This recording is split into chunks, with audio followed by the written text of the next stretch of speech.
नमस्ते साथीहरू, यस Lok Sewa tips YouTube च्यानलमा तपाईलाई हार्दिक स्वागत गर्न चाहन्छु। आज पनि म नयाँ भिडियोको साथमा उपस्थित भएको छु। यस भिडियोलाई अन्तिमसम्म हेरी यस च्यानललाई लाइक, शेयर, सब्स्क्राइब र नजिकै रहेको बेल आइकन दबाउन नभुल्नुहोला, ताकि नयाँ नयाँ भिडियो अपलोड गर्न साथ सुरुमै तपाईलाई नोटिफिकेसन प्राप्त हुनेछ। साथै हाम्रो फेसबुक पेज लोकसेवा टिप्सलाई लाइक गर्न नभुल्नुहोला।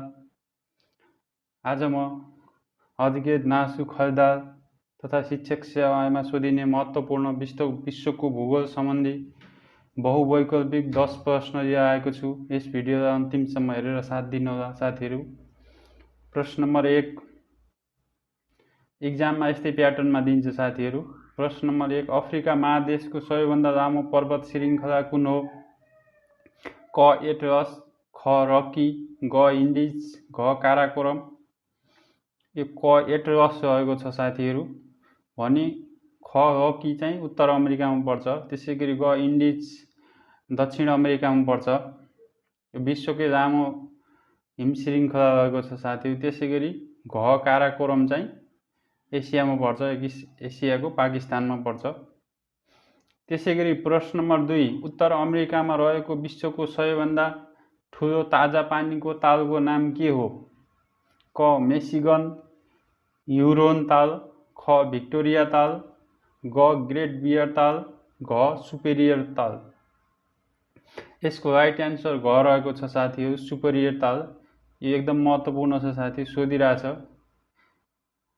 यिनी सबै महत्त्वपूर्ण प्रश्न रहेका छन् साथीहरू विश्वको भूगोलबाट।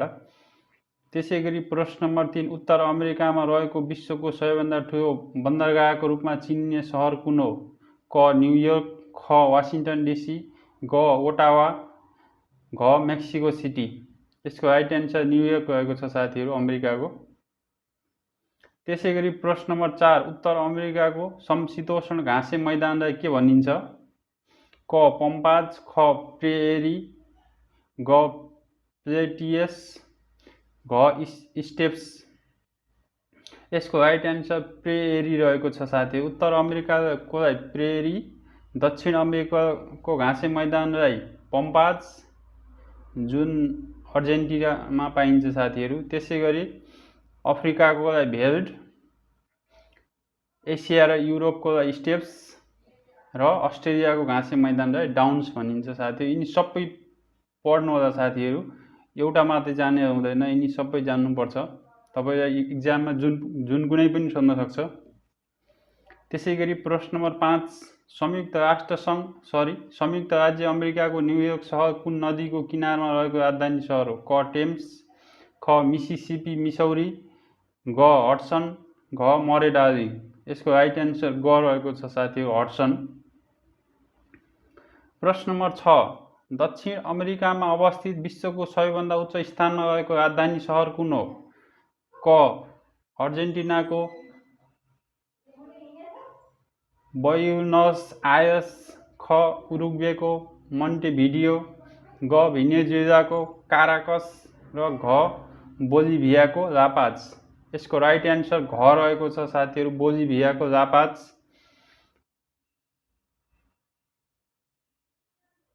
यो साथीहरू दक्षिण अमेरिकाको भूपरिवेष्टित राष्ट्रमध्ये एक राष्ट्र हो साथीहरू, पाराग्वे र बोलिभिया। त्यसैगरी प्रश्न नम्बर 7 विश्वमा जलस्रोतको प्रथम धनी राष्ट्र भनी कुन देशलाई चिनिन्छ?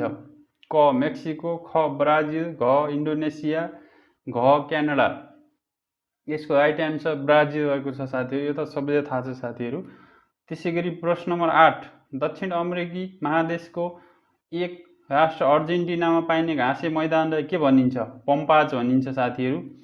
अब यो पम्पाज भनिन्छ, पम्पाज, ख प्रेसी, ग स्टेप्स, घ डाउन्स। यसको राइट एन्सर क रहेको छ साथीहरू, पम्पाज भनिन्छ। प्रेसी चाहिँ उत्तर अमेरिकामा पाइने घाँसे मैदान, स्टेप्स चाहिँ एसिया र युरोप, डाउन्स चाहिँ साथीहरू अस्ट्रेलियामा र भेल्ड चाहिँ साथीहरू अफ्रिकामा रहेको छ साथीहरू। त्यसैगरी प्रश्न नम्बर 9 तीनतिरबाट पानी र एकतिरबाट जमिनले घेरिएको भूभागलाई के भनिन्छ?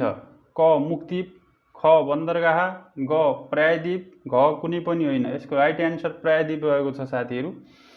यो चाहिँ युरोप महादेश चाहिँ प्रायद्वीप हो साथीहरू, किनभने तीनतिर पानी छ साथीहरू।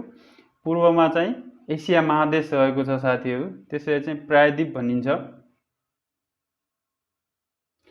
त्यसैगरी आजको लागि अन्तिम प्रश्न, युरोप महादेशको सर्वोच्च शिखर माउन्ट एल्ब्रुज कुन देशमा पर्दछ? क ब्रिटेन, ख नर्वे, ग स्विजरल्यान्ड, घ रसिया। यसको राइट एन्सर रसिया रहेको छ साथीहरू। आजको भिडियोमा यति नै साथीहरू। यस्तै नयाँ भिडियो हेर्नको लागि यस च्यानललाई सब्सक्राइब गर्नुहोला र नजिकै रहेको बेल आइकन दबाउन नभुल्नुहोला, ताकि नयाँ भिडियो अपलोड गर्न साथ सुरुमै तपाईँलाई नोटिफिकेसन प्राप्त हुनेछ। साथै हाम्रो Facebook page Lok Sewa tips like गर्न नभुल्नुहोला। भिडियो कस्तो लागिरहेको छ कमेन्ट बक्समा कमेन्ट गर्नुहोला। तपाईँहरूको एक लाइक, एक सब्सक्राइब आगामी दिनहरूमा यस्तै नयाँ भिडियो बनाउन हौसला प्रदान गर्नेछ। धन्यवाद।